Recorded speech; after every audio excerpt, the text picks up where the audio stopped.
Also, I think I've become that annoying person that like starts therapy and then fucking talks about therapy all the time. But I just love it. Yep. Yeah. I love me it. too. Yeah.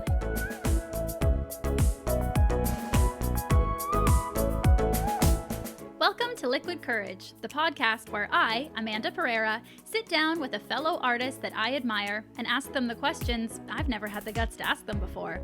Sounds scary? Well, it is. So I use a little liquid courage in the form of their favorite drink. We cheers, chat, and connect as I attempt to soak up all the wisdom they have to offer. Today I sit down with ALIA RASUL and we drink some Seven Oaks Cabernet Sauvignon by J-Lore.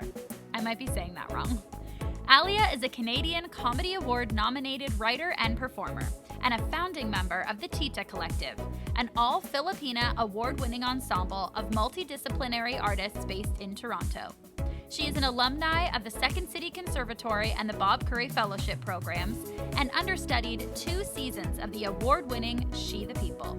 In addition to performing, ALIA works as a studio and project manager at Bespoke Cultural Collective and is the current project lead for Our Cities on Our Stages, Bad Dog Theater's annual Inclusion and Diversity Symposium. This April, ALIA debuted her first published book of poetry, Super Important Filipina Thoughts, which is available right now for purchase. So ALIA is an artist and someone I admire immensely. Hi, ALIA. Hello. Hello. I have to say, I am parched. Like, I'm so excited to drink this wine. And I don't know if I've been smelling it, but it smells so good that I feel like I haven't had a drink in a year. Like, I'm so thirsty. How did you find this? I thought it was Lord of the Rings, like J. Lord of the Rings, but I thought it was when you messaged me. That's so kind of why I like it. That's all I've been thinking about. So how did you discover this wine? Well, a few years ago, a friend of mine ordered it at a restaurant and I just never heard of it. And I tasted it and it's like, oh, it tastes exactly what I always, when you crave wine, like, and wine tastes like a million different things, right? So, but I'm like, no, this matches exactly. And so for me, I'm very like loyal to if I like something, I'm very loyal to it. So now when I get red wine, it's always J-Lore. So. J-Lore. It's like J-Law or J-Law or Lord of the Rings. Like all of those things wonderful. Oh, yum. That's actually, I feel the same way because wines do taste like a million different things. When I was a kid, I thought just wine tasted like wine. Like I didn't realize, or beer tastes like beer. But I don't always want to invest in a whole bottle if I don't know what it tastes like. So I just take suggestions all the time. And actually the only red wine I've been drinking now is I had Coco on the podcast and she wanted to drink red wine by Apothic Red or Apothic Wine. That's good too. That's good too. That's all I've been drinking now. Cause I'm like, I like it. I'm sticking to it.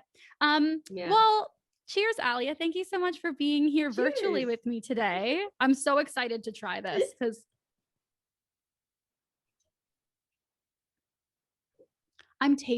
I was very aware as I'm tasting it, like, who do I think I am? Like, I was like holding it in my mouth. I'm like, what am I? It tastes great. Yeah, I'm swirling and I spit it out a little bit. No, I didn't spit it out. It tastes like very smooth and light. Not that I'm going to It tastes like, for me, it's kind of like jammy a little bit, which is, I like that. It feels a little bit like a treat. And I like when when like the I'm going to go for the word depth of it, like stays in your mouth a little bit. Yeah. It's like when you eat chocolate and you first suck on it and then you eat it. And then afterwards you're like, I still taste a little bit of chocolate. Yeah. The finish is quite elegant. Oh, it is quite elegant. And how fitting for us elegant gals here today. Okay. So I was thinking, so I've been seeing that on Instagram. First of all, I am a big fan of you on Instagram, of you in person. But like in the last more than year, it's just my only exposure to you has been online. Your Instagram and Facebook. I'm not a fan of many people's Facebooks. Like I just don't notice it. But I have saved more things from your Facebook and Instagram than I think anybody else. Yeah, a big fan. That's high praise. High praise. Well, I'm on it too much. So that makes me feel good. I literally had a friend be like, do you want to go for a walk? Because I just noticed you're on social media a lot. And I'm like, Noted. That's a really good friend. I feel like I'm not helping it because I'm like, no, I love what you're putting out there. Like, put out more. And your friend's like, No, no, thank you. Please tell me we're more. like on either side. Yeah, tug of war. No, that friend is exiled. So yes. Yeah, that was the last walk we ever went on. I broke up with them, and now I blocked them and unfollowed, and now we're only online. Well, I've been seeing on your Instagram that you've been posting, like some days you've been posting tarot cards of the day. Loving. As somebody who's owned a tarot deck for way too many years, I wish I was a witch, and I don't know how to read them. So I was hoping, I know you do tarot card and oracle readings for creative inspiration and healing. And I was wondering if we pick a card today, if you could tell me what it means and it could kind of inspire our conversation today. Oh, sure. Oh, yes. Sure. Okay. Are you picking the card? Well, I have a deck and I was like, it wasn't until 2 minutes before we signed on that I realized, wait, how the fuck do we do this? And you know stuff. How do we do this that it's legit? Because you have to pick the card, don't you? Look at me right now. I look like pick one. I mean, whatever's meant to be is meant to be. You know, we'll just figure it out. Oh my God. First wisdom nugget of the conversation. Oh I'm literally, ALIA, that's where I'm at right now. That like, whatever will be. I'm just like, now I won't cry. Okay. I love this. So maybe if I slowly drop them in my hand and then you tell me when to stop. Okay, I love that. Okay, here we go. Right. They're going to drop like a. All right. Stop. Okay, so this card. Here we go. We got Queen of Cups. What is that? Queen of Cups. Oh, that's a good one. So, I mean, let's see. I haven't quite memorized tarot, but my first instinct. I'm putting you on first of all, Queen of Cups, it's like liquid courage. Hello. How can I figure this out? Hello. There we go. Both the Queen of Cups, but like Cups too is like wealth, right? It's sort of, abundance. So I really, really resonate with that word because like I keep thinking about abundance thinking and versus scarcity thinking. Oh, you posted about and that. how Loved.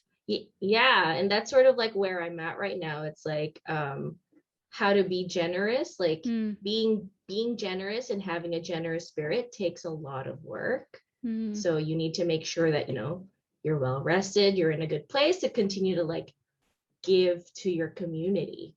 And so that requires so much work because you need to like make sure that you're like in a mentally good place and an emotionally good place and a physically good place to maintain a giving spirit. And we need a giving spirit. And as artists too, because you and I both live in Toronto and the culture here is very like competitive and scarcity, like very scarcity thinking forward, where like people aren't as generous they're kind of protective over their contacts and their, and so that I think that really hurts us as a community. And so for me, I think it's just all of 2021 is like the more we can do to like make sure that everyone has what they need. It's actually really funny because I've been thinking about, the Forbes list of billionaires. Yes. I think about billionaires a lot and how like they've accumulated so much wealth. Yeah. And we've got a lot of billionaires who are like, they're doing space tourism right now, but we can't even take care of like our neighbors. The planet we're on. Yeah. Do you know what I mean? Like there are people who are like space tourism, and it costs billions of dollars to do it, but we can't even take care of our neighbors to make sure they have like food and like a home to live. A root. Yeah. Yeah. So for me, like Queen of Cups is such an apt card for 2021. And especially where we are, where like we just came from this sort of like year, like this year of reckoning, and like all of sort of these structures kind of crumbling around us. And for us, our goal is to make sure that we remember the lessons that we had from the last year, and make sure that like capitalism and colonialism and all of those things, scarcity thinking, like they don't come back into our world. And just, so resist that. Resist. Queen oh my of God, Cups. I love that. Yeah. Well, and I wonder, like, I think to have more of a generous spirit, like I think sometimes too, there's the worry that if you have the generous spirit, you're going to be left empty-handed because it's hard to trust that someone else will have that. If you have someone else's back, are they going to have your back? And so a lot of people are just like, collectively it ends up making it that everyone's very lonely, everyone's very isolated, everyone just has to look out for themselves instead of course looking out for yourself, but also someone else, knowing that they're going to have your back. It's like an improv, oh my God, it feels like forever ago since I've done this, but before a show, there's a thing where, if you're going and doing a show, not to tell you this, this, but for like viewers and listeners, before you do a show, it's very common for the people you're doing the show with behind or backstage before you go on to pat you on the back and say, got your back. And everyone goes around, got your back, got your back.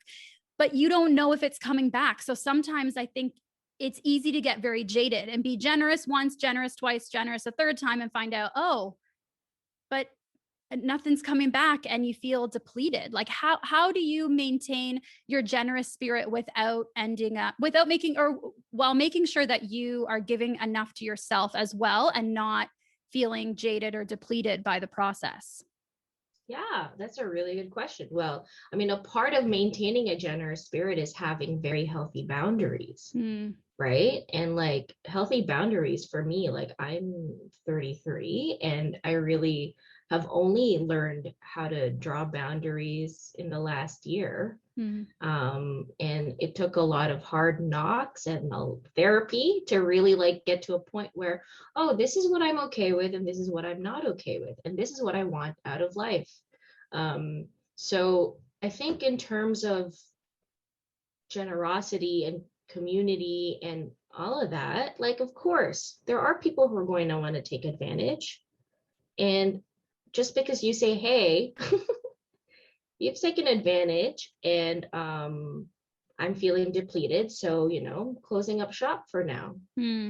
But there's going to be a point one day where I'm going to feel generous to you again, or maybe we can figure something out. It's all about like it's all about like maintaining, and like maintaining isn't like constantly giving. It's sort of like, okay, well, my well is empty, I have to fill it, but then once it's full, I'm going to be ready to give again. Like an ebb and flow of checking in where you are. And yeah.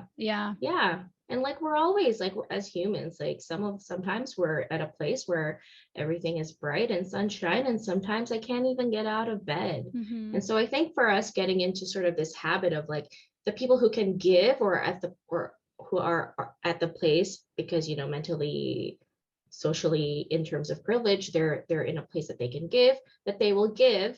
But then when folks like who receive and then get to a point where they can give, then they also give. So it's like it comes back and forth.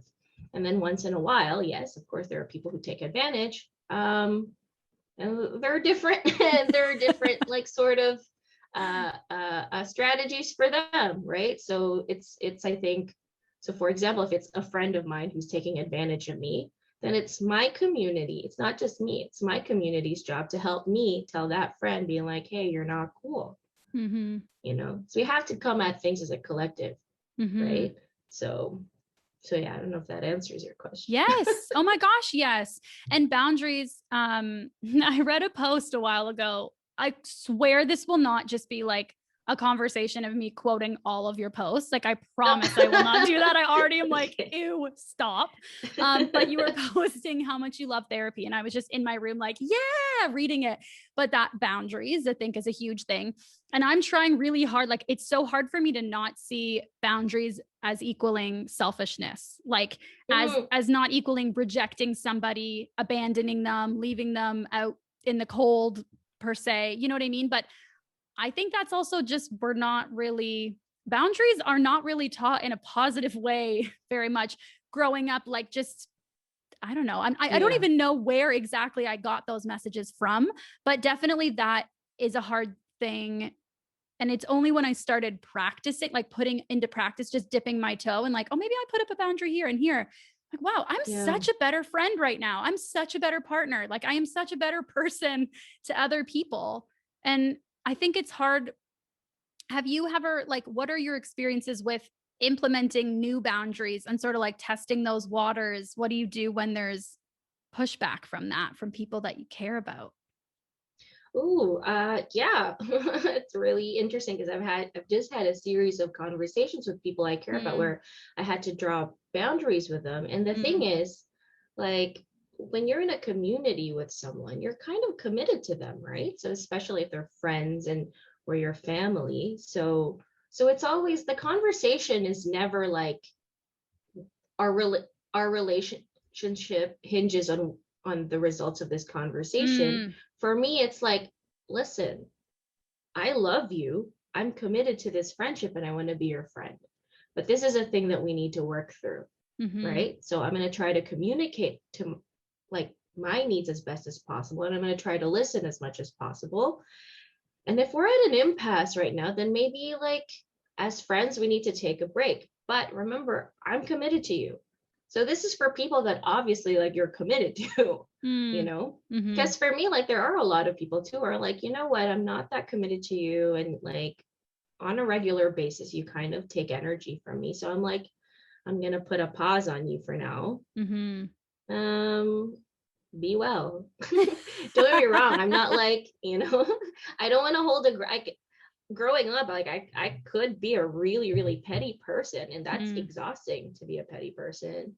You know, and that's a whole other thing, like having a really good relationship with your ego and why your ego needs what it needs. That's a whole different thing. But like there are people that I'm like, oh my gosh, I thrive on being petty. so they are very far away from me because they bring out a dark side of me. But that's a part of it too. Like there are people who, you know, I guess like they kind of are like vampiric, right? Like they just take, and then being around them makes me feel like I can't be generous. So that's a hard decision that you're gonna have to make. Be like, if you're committed to that person, then be like, hey, being around you is really hard and it's really messing up my flow. So if you're committed to them, have that conversation. But if not, then save your energy and say bye. Mute that person. I mute a lot of people on social media, to be honest. This is the first year I started doing it. Also, sometimes it's just people where I'm like, I mean, some of it, they're not following COVID rules. I'm like, I can't, like at this point, I can't.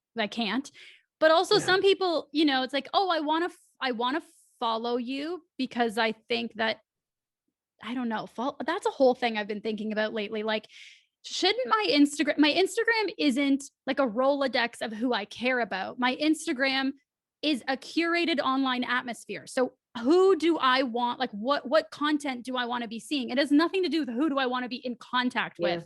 But a lot of people see it like maybe what Facebook started as, which is like a networking, like, you know what, like a social. So I'm not deleting you from my phone, but I know there are some people that I know if I unfriended them, it would mean some unfriended. See, like, look, it's just unfollow. It's just unfollow. But like if I cut them out of my Instagram life, that would mean more to them than it means to me. So sometimes I've just been muting people because I'm like, sometimes other voices I want to hear those more right now, you know, that I think that is such like, that is a hard thing.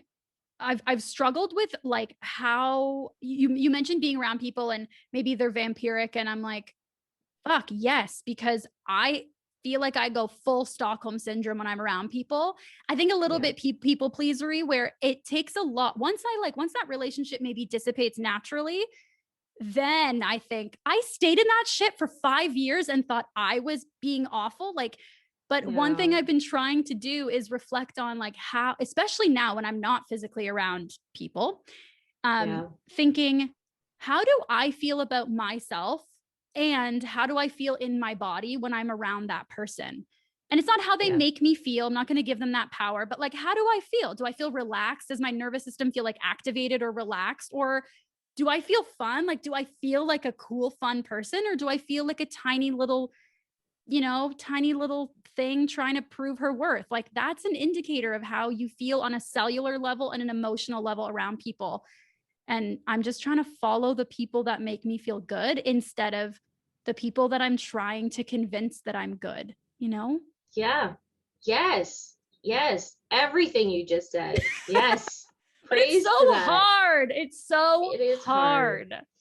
It is hard. And that for me, like, protect that Instagram, But like for me, like Instagram is also kind of like a way to connect with other people who care about the things that you care about, right? So when I started my Instagram, obviously you just follow all your friends. Yeah, of course. But then I started the Tita Collective Instagram, and with the Tita Collective Instagram, I intentionally followed folks who are doing like uplifting things, specifically like Filipina in voice, right? And I was amazed because like then I'm connecting with like Filipinas in the UK and the US doing really cool things. And it started to feel, this was back in the day where like meeting friends on the internet is still kind of like, okay, like we're all on Instagram, it can be friends, but it wasn't like quite as normal as it is now, right? Yeah. Right. Well, especially But this like, past year. Yeah, for sure. Everybody's. yeah. Yeah, but like it was amazing. And then like you really get to see things that you care about, but in like other people's perspectives. And that's so important. Like I feel like people should at least start a second Instagram account to see what that's like. So I even the one you want, the one you have to do, and then you can start one like a curiosity Instagram account, you know? Like what if I was interested in this? Because also that Instagram algorithm, Facebook algorithm, whatever, that shit works. If you start following a certain kind of account, they will suggest those other accounts. And if you're keeping Joe from Woodbridge and you don't like Joe, but he's your cousin's best friend's brother's son, and you're like, damn it, but Joe would be so hurt. But Joe isn't the kind of person I want to be hearing things from. Like that algorithm's going to listen to you. Yep. Yeah. Oh, algorithms. Oh, algorithms. One of my favorite things that I've done is with my friend Anesty, who's like another comedian that we know and is a neighbor of mine, is a good friend of mine. We live very close to each other, and our neighborhood is like Bloor Court. So we started a Bloor Court Instagram, and we were only connected to the shops and the business owners of this very specific, it's literally like from Dufferin to Montrose. I saw on the Instagram, right? Like it lists how far, and I'm like, that is so cute and niche. Like this is perfect. It's so small, but that's like as big as my world is. Like it's the internet and then Bloor Court, right? So we started doing that just as a lark, really. But it's so nice because like now we go into like a coffee shop and they know who we are. We're like, you're the people from the Instagram, right? And we're like, yeah. You're the Bloor Court friends. You're the famous. We're the Bloor Court friends. Totally. I can't say Bloor Court without questioning if I said it right. It's one of those Bloor Court. It's like too many O's in there. Yeah, I don't want to say Bloor Court or Bloor Court. Bloor Court. I'm like, what the? I said it the first time. I'm like, oh my God, I fucked that up. And I know those two words. Bloor Court. Oh my God. So you're famous in your neighborhood. Well, sure. As the goofs who go on like Instagram and take photos of their pandemic walks. Honestly, it's kind of nice. I love following you and Anesty and your adventures, like taking pictures at cute graffiti art and like, no, it's nice. I don't know. And it's consistent. Thank you for your consistent content. Cause it's very comforting. Also love Anesty. Both of you have such like lovely, positive vibes. I try and like dress inspired by my guest. And I was like, oh, ALIA, like I have to dress in like bright color. I mean, I wore yellow for your book, but I thought I would have worn yellow today. You know what? I just wore it like at a thing yesterday, and I'm like, I only have one yellow hoodie. I need to get something else yellow. Yeah, you're like, I can't wear well, that's Zoom meetings. There's only certain things, and thank God it's just tops. I mean, every recording I'm wearing the same sweatpants. Like there's nothing else that I'm gonna wear on the bottom. It's not happening. But no, you're just like a ray of sunshine. Like you really are just such a lovely energy. And so we met, for listeners and viewers again, I feel weird saying this like to the guests, like obviously you know this, but we met back when we were both doing Second City Conservatory. Oh yeah. Which was like, we were in the same cast, but I think we were like one apart. Like we were right beside each other. So we had a lot of shows and stuff together. And I think that was like, I was trying to think, I think that was like 6 years ago. No, was it? No, I'm pretty sure. Yes, because I'm pretty sure we were 2015 to 2016. I know, which also feels pathetic that I have always been so intimidated by you and always, what? I swear, What are you talking okay, about? the 6 years, I wanted that to be fake because I felt pathetic, because this is our first like real, I mean, first of all, this is our first one-on-one conversation ever. That's true. Which is stupid on my part, because I don't know why I didn't. Like, so I've always been intimidated by you. I think you are I'm intimidated because of how freaking talented I think you are and how like thoughtful and brave your moral compass is. I just think you are so wonderful. And I find myself when I'm around you, like, I'm like, I want her to like me. I want her to think I'm cool. And I don't want to disappoint her in anything I say. So it's a stupid amount of pressure. So then I don't put myself in situations like I don't reach out and say, do you want to grab a coffee? Do you want to grab a beer? I want to get to know you, because I'm like, nope, not today. I don't want to risk it. I'm not ready for my audition, which is so fucked up. So selfishly, I'm really happy that you're here today, because my mind is blown. Well, I'm pretty sure in all those situations, even in con, I used to be like, whoa, man, it's so cool. I'm such a nerd. Okay, this even talking about Amanda. Like, this is the stuff that pisses me off, because I think to myself, like, why waste 6 years of a potential like friendship or something with somebody? Because, and best case scenario, they thought you were great too. Worst case, they don't know who you are. Big deal. Like, what does that have? Anyway, but that's a lot of this podcast, is me being like, okay, who are these people who I thought were so wonderful? And so I'm just excited to actually, like, oh my God, we're having a conversation finally. But the 6 years was a big thing. I'm wondering, when you started out in comedy and in performing, was there anyone in the community that like really intimidated you at the beginning? Oh my goodness, so many people, because I was such a shy, like I am like just naturally a shy person, like a lot of like social anxiety and stuff. But what knocked me out of that was like, I guess, like if you're in hospitality, like you work in restaurants and coffee shops, you kind of learn how to be, do you know what I mean? Like you kind of start, like you kind of get used to like talking to strangers. And then like within the restaurant, like I became a general manager, and then you have to manage people. So you learn like to have this sort of like, it's not like a facade, but it kind of is, right? But like I'm like a very shy and awkward person, really. But one thing I think, like as soon as I turned 30, and I know a lot of people say this, but I like, you just sort of like care less about whether they like you or not. I do wonder. I always wonder. I think before, when I was younger, I'm like, oh man, people have to like me, because then why am I here, kind of thing. But now the big change is like, maybe they don't like me, but I'm here because I have to do this specific thing, So that's what changes. And like like, it's funny, you talk about like, there are a lot of people who are like, I want to know you, there's something, but like the opportunity just hasn't risen up. And I just kind of like, you know what, put it to the universe, like one day, like, and it's going to be the right time for that friendship. So I also feel like trust yourself too, right? Because like, I think everyone has this intuition. A lot of the things that you kind of beautifully put it, when you're like, okay, how does this person make me feel? It's like really tapping into that intuition. And that's something I'm really learning for myself too. But it's like, sometimes you're like, it's not the right time.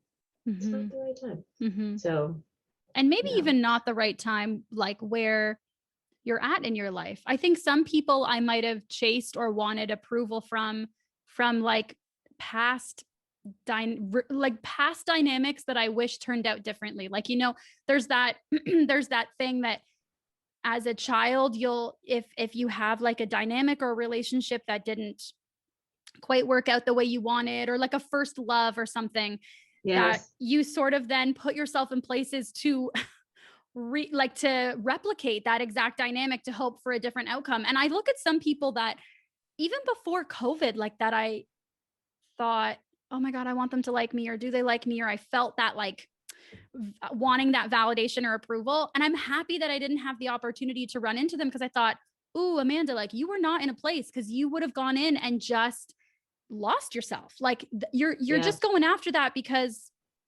Joe from Woodbridge over here fucked you up. I don't know a Joe from Woodbridge, but like just a metaphorical Joe from hate Woodbridge. Joe from Woodbridge. Fuck Joe from Woodbridge. Not a good person. Not a good person. Not a good energy. The horrible energy. Yeah.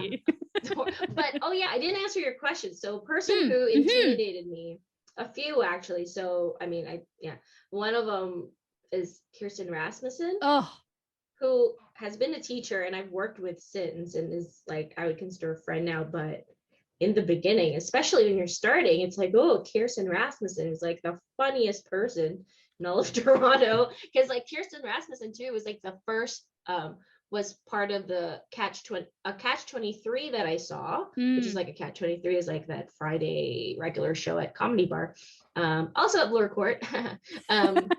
Everything's at Bloor Court. Bloor Court. But yeah, like I'd never seen improv before, and like she killed it in a way that only Kirsten Rasmussen can, and it made me curious about improv. So that's sort of, obviously there were many elements. Like I wanted to be more, I had a lot of stage fright and like fear of public speaking. So I was like, well, this is a problem we need to fix. So I checked out Toastmasters, which you have to write a speech. I'm like, that's too much work. Yeah. And they count every time you say and I'm like, that is a lot of pressure. No, that's a bit too like military style. That I would crumble. That's not a good. No, I was like, nope, this is not my vibe. So I took a foundations class, and it took me a lot. I remember the first time I met Kirsten Rasmussen. I'm like, sorry, Kirsten, if you're like talking so much about you, but oh my God, that's okay. I hope so. I hope we're manifesting her coming on the show. I fucking love her. Okay, I'm still so intimidated by her. Yeah. Oh, I mean, she is intimidating. But like, I remember, I think because she was like on Second City main stage around the time that I started. And then like, sometimes they hang out at Comedy Bar after their set, like the cool kids. And so she was like walking out of the bar, and I was kind of like, had a little bit of, it wasn't JLR, but it was for sure red wine. And I was like, I'm gonna do it. I'm gonna do it. I feel like, Kirsten Rasmussen, like, you're like, I'm so inspired. Anyway, just like this awkward 2 a.m, like little love speech, little proclamation of love speech. And she was just like, oh, thank you. And then I ran away. You made it seem like she was like, oh, that's from a cartoon. Someone has, maybe that's Simpsons or something, where they just slowly go back into the bush. Like they just slowly. That was weird. I was like, I was aggressively like fandoming over her, so I wouldn't blame her. She probably was like, wow, thank you so much. But just in your mind afterwards, you were like, and then she ran away, or then she just like nothing, no reaction. And I died on the spot. Yeah. It's scary to do that. No, she absolutely. And I should say, like, asking this question is also a bit unfair because there are so many talented human beings in Toronto. So many. Yeah. As soon as you enter the comedy scene and you start performing a little bit, like to start seeing everybody, you could list 50 people that you would be like intimidated and in awe of. Oh, she's such a good one. She's one of mine too. Yeah. And another one, a big one is Coco Galore, who you said that you've already had. Big one. I was super intimidated by Coco because, like, you meet Coco and she has this, like, she knows who she is, and it's just so powerful. And it's like, for me, we always talk about like the work, right? Like, and sort of like having an understanding of who you are, and like, being a good steward of your own energy, and like understanding anti-oppression and learning, so she had accurately assessed that I wasn't quite advanced in the work. We talk about this. We're like good friends now. And I'm like, yeah, you were right. Yep, you were right. She's like, yeah, well, I was just waiting for you to shift. So that's the other thing too, right? Like it's, sometimes you're like, yeah, you're not ripe yet. We'll wait for you. Yeah. We'll wait for you, but you're just a little green tomato waiting for you to grow red. No, Coco has such a, I think I might have said this to her too, that she just has such a powerful presence, and she doesn't need to do, she sits in who she is and knows her worth. And sometimes I think like and I don't know if other people are intimidated by her, but we found two of us, that it's sort of sad to me that that's intimidating, because I would hope that for everybody. Like, I would hope that everybody is able to be in a place where they can sit in who they are, that it wouldn't differentiate us so much, that it's so clear that she is exactly where, like, you know, ideally all of us are. But it's magnetic. Like, it pulls you in. It makes you want to be better for yourself. It's like, Yes. yeah. No, that's like a really, that's also really interesting, because we're in such an interesting time where I feel like the way people are starting to look at things and the way they're starting to talk about themselves, and even boundary setting, like that's a thing that my parents didn't do things like that. Like, they didn't do things like that. I think like having like a really good understanding of like why you do what you do is actually such hard work that a lot of us can move through this life never doing. Yeah. Right. And it makes it so difficult to be friends with someone who doesn't understand why they do what they do. Right. Because then, their anger can come out from nowhere, and that, has nothing to do with what you're talking about. It's just something that's from the past, or maybe they've let something slide for so long because they didn't feel empowered to like advocate for themselves, then they just burst. So it's and for me, I'm kind of like, I remember is one time at Bad Dog being like feeling so like not in my power, and her being so in hers, and for me, I'm kind of like, how do I get there? So like, I think in part, like, yes, it's an intimidating, but I think like we're shifting. I think before, well, it still happens in the world where people see like powerful women and want to tear them down and be like, feel entitled to like, why do they feel so powerful?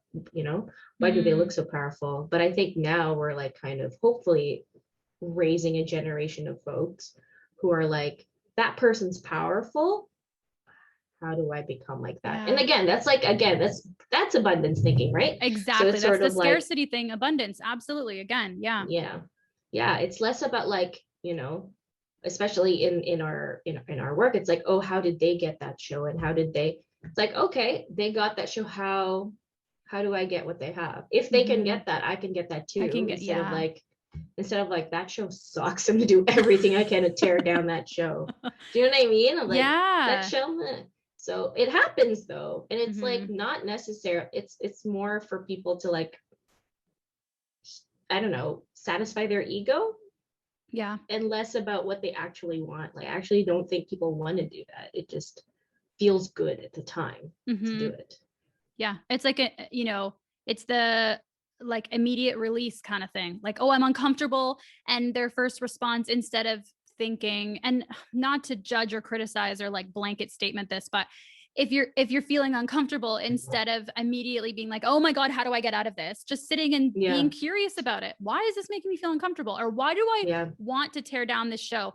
It's like, when you go to shows and someone makes a comment about like, nah, it was kind of mediocre. And I think like, how much work went into that? Did you do that? No, we sat on our ass. Like, how about we appreciate that? And how about things don't need to be like a show that then it's expecting all these things to be polished and perfect for them to be valid or to deserve to exist. And it's really frustrating. I think, it's like, and I'm using this completely as an example with no context, but like the Broad City TV show, right? People can rave about, I love Broad City. So people can rave about Broad City TV show. Were they raving about the web series? I have no idea, but I could see people, I haven't seen the web series, so I have no idea. It's why I'm using this for zero context.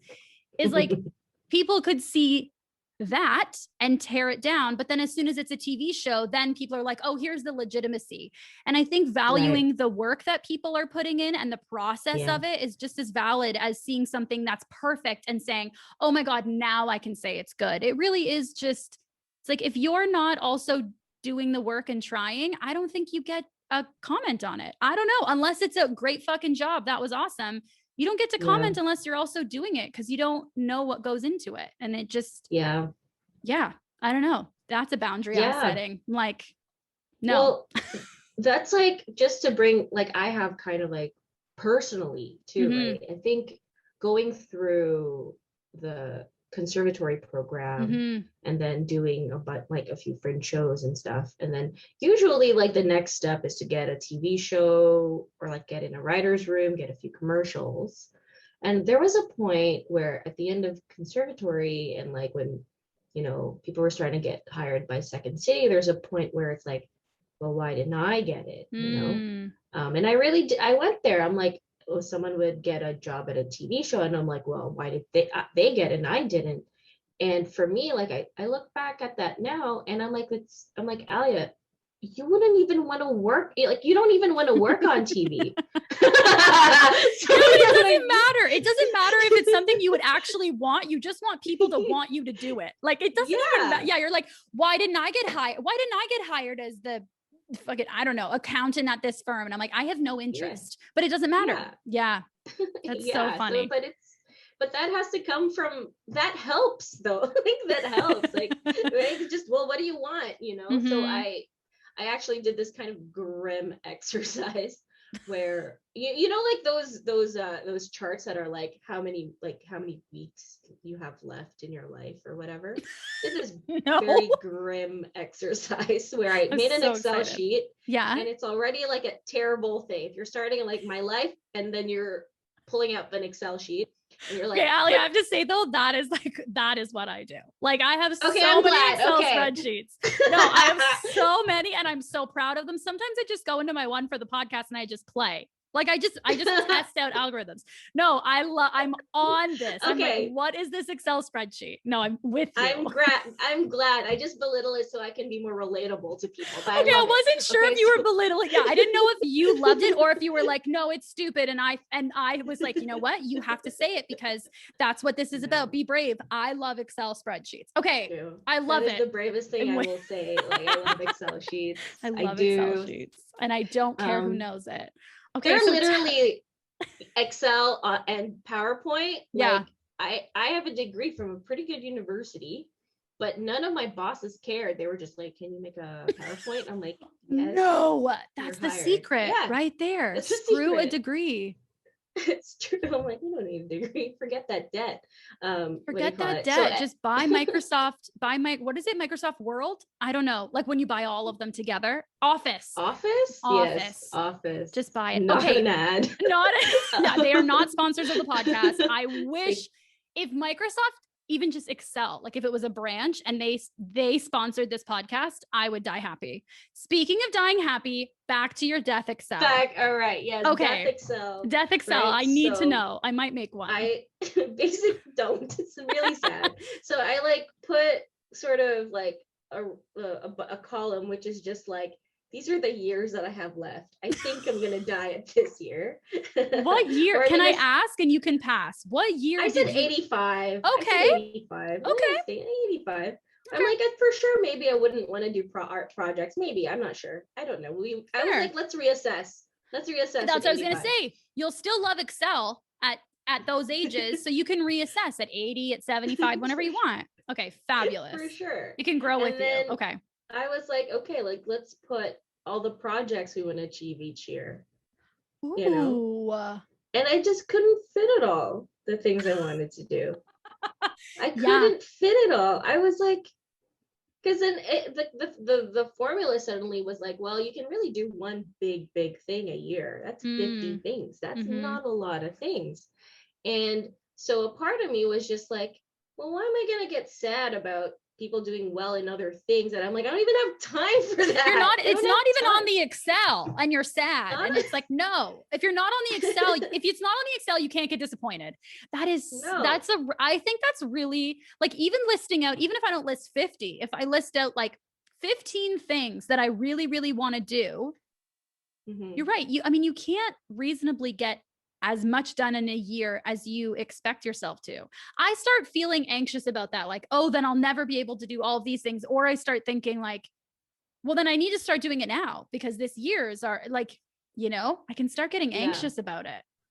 Yeah, well, I did. And sort of what I ended up doing was like, okay, you know what? All of the things that I listed all kind of have the same, like they're all, ultimately, I'm all about like, community storytelling will save or the world, right? Like that's all I care about. So, and you know, and like uplifting women. All of my projects were that. So I'm kind of like, all right, maybe we don't be so prescriptive and just be like, just move in that direction. Mhm. Just move in that direction. But also I think it was really like eye-opening to be like, you know, you should be picky out. Like you can afford to be picky, Mm.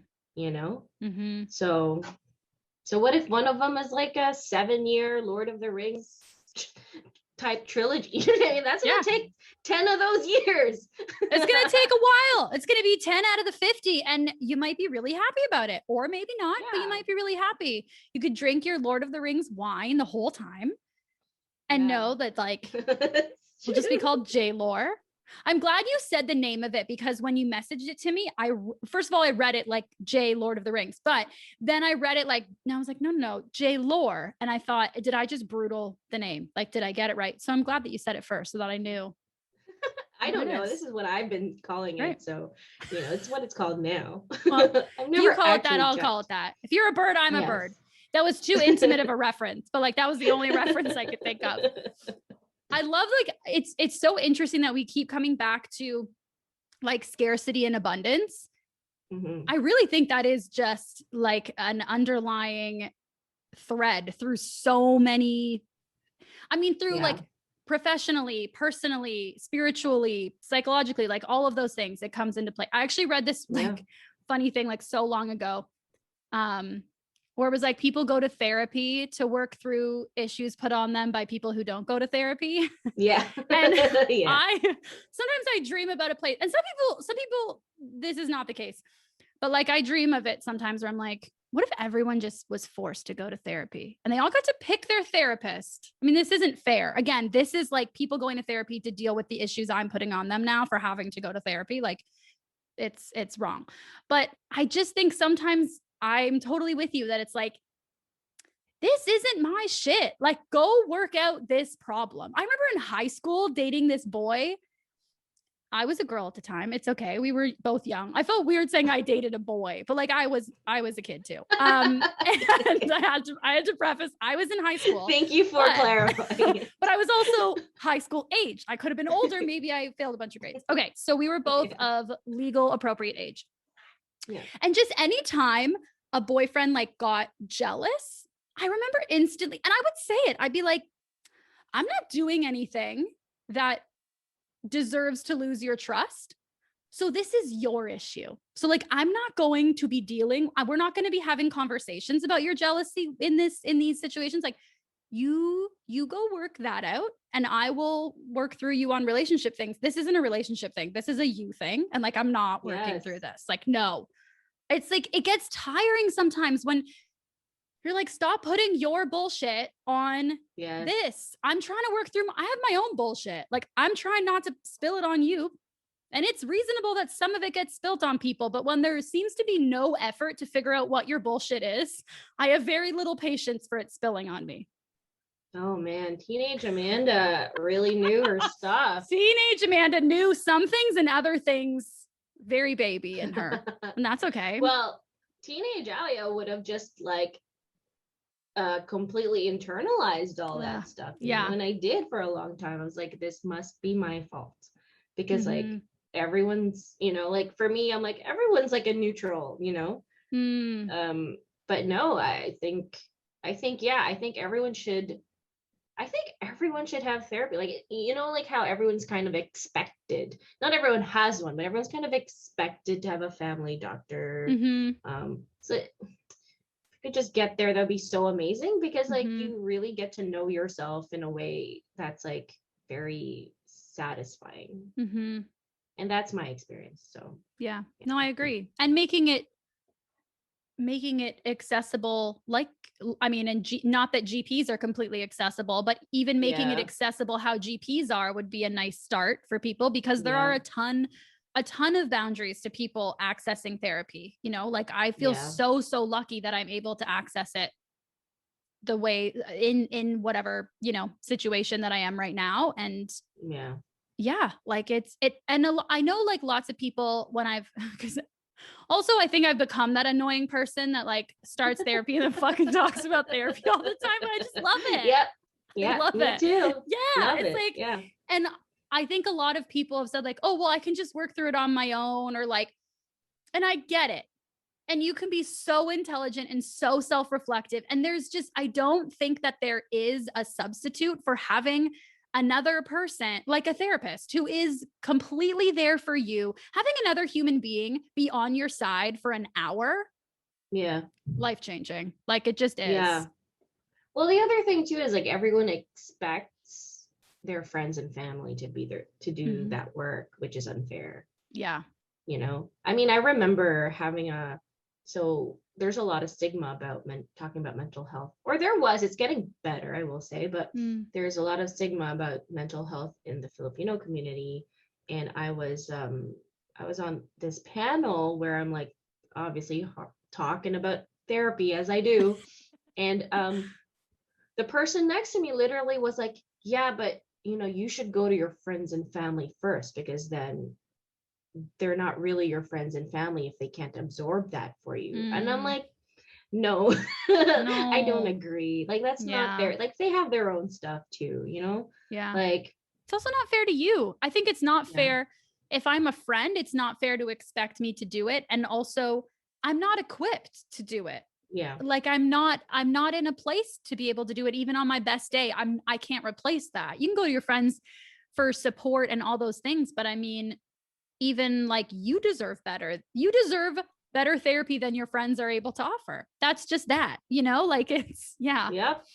I mean, it's like, this is really silly, but it's like, everyone's like, I'm going to get my hair professionally done, you know? Yeah.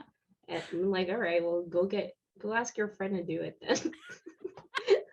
That's exactly. Yeah. You're going to ask your friends to do your hair. Okay.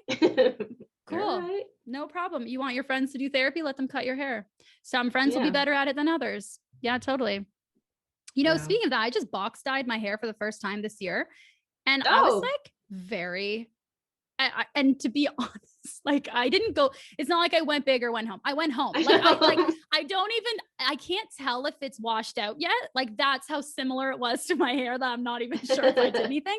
But I did notice for the first like 2 weeks. So I don't know if I'm just used to it or not. It was literally just like 2 shades darker than my hair. Like I just was trying to give it, I have very thin hair and I was trying to give it some body with color. I don't know. I was bored. There's no reason. I don't need a reason. But I was very proud of myself that I box dyed it for the first time. And I know friends who have like box bleach dyed their hair. And that blows me away. Like I feel like they all deserve a standing ovation when that turns out. Cause I put brown on brown. Like, and when you're going darker, you're not stripping the hair. It's not like a huge risk, you know? But I did that for the first time. And I was quite impressed. If I ever want to go lighter, I'll go to someone, but darker, I'm like, okay, maybe I could do this. Yeah. I did like a red streak situation. I went through a phase, like a red streak situation, like went through a red streak phase. Yeah. I had a friend who was going to like to hair school. There's a word for it. I can't think of it. Is it an esthetician? That's not right. That is, I don't know. No, that's not right. But anyway, I'm thinking beauty school from Greece. Beauty school. I think beauty school. Is it still called that? Yeah. Okay. And so I would be like her test subject. So she's like, if you want to try this thing, I'm like, sure, why not? So I had a bleach streak that I would dye different colors, and it was red and purple for the most part. And I loved it. Don't get me wrong, I love it. And I am feeling that. Okay, one of my guilty pleasures in this pandemic is watching Brad Mondo videos. So Brad Mondo is his hairstylist who reacts to people doing hair stuff at home or hair stuff in general. And he's like this very like New York, like kind of, you know, has an empire or something. Empire. Love it. I love it. I love it. Sometimes people dye their hair all sorts of rainbow colors, and he's always like, I wouldn't do it that way. Oh my gosh. And then like it turns out beautiful, and he's like, I don't know why it turned out so good, but it's good. I can't explain this, but it's perfect. I love it. Like watching all those, I might just end up with rainbow hair at the end of this pandemic if it doesn't end soon. Like that is what's happening next for me. You have like That a was deadline. like project. Yeah, in Yeah, your that was Excel, project it's like, number 2 yeah, in my Excel sheet. Like for your birthday, like this next year, dye yeah. your hair rainbow hair. I actually know a hair. See, now I'm even questioning the title. Hairstylist? Yeah, hairstylist. Okay, great. We haven't seen them in so long. I know that. Thank you. Oh, bless you. See, you make everything better. That's what it is. I haven't been to one in so long. I'm like, do they exist anymore? Yeah. The one that I go to see, I follow her on Instagram. She is like so good. Maybe she's a hair colorist as well. She's so good at coloring hair. And she does all these different like rainbow, like it can be little small streaks, or she'll do it through. So beautiful. And I'm always looking at it like, I want to do that. I want to do that. I want to do that. I want to do like what I really would like to do right now, because I can't decide. I wanted to just go blonde again. Like I'm just feeling very restless. And so I wanted to just do half my head like bleach blonde and half of it just dark brown like this, and just be like, who fucking cares? I don't, what, why?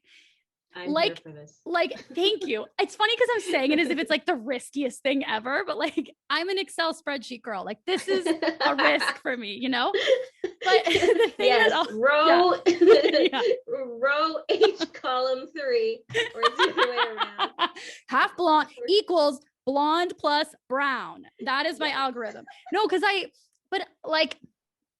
I feel I've been going back and forth about this. Like for acting, I feel like I know I need to have some sort of consistent look because I can't afford to just keep getting new headshots all the time, right? I also understand for my agent, who is a beautiful angel goddess that who I adore. I can't be like, hey, I'm half blonde, half brunette. Put me in a Rogers commercial. Like it's not going to happen. And she would probably say, who cares? You be you. Also, though, I don't know. I go so back and forth. And then I'm like, who is pulling me into where am I getting cast in TV anyway? Does it matter? I don't know.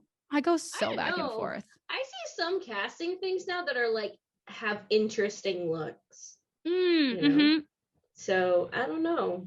It is. But you know what? Working in casting, they say that. Not even the casting director. I just mean like the person. The CEO at Coca-Cola says, we want interesting looks. And then I'm like, they have 2 freckles and that's interesting. Like, you know what I mean? They're like, give us interesting. And you get submissions with like, things that society would deem interesting, just fetishize anything that's outside of like what they've decided is the norm, whatever. But then I'm like, okay, there's no hope in me dyeing my hair half blonde and half brown because this person put stripes with polka dots and they're interesting. And okay, great. Like feels like a very small margin of what interesting is, But then I think it's when you do those things that are completely you that you like when I dye my hair half blonde, I don't know why this is like harping on this so hard. It's when you do those things that you magnetically pull the things that are meant for you towards you. Yes. Yeah. Totally. So I confused the shit out of myself. So instead I just box dyed my hair the same color it is. Like that was the risk. Well, it's glossy as hell and it's looking full and awesome. Oh my God. Thank you so much. Well, I'm shiny and there's a light in here.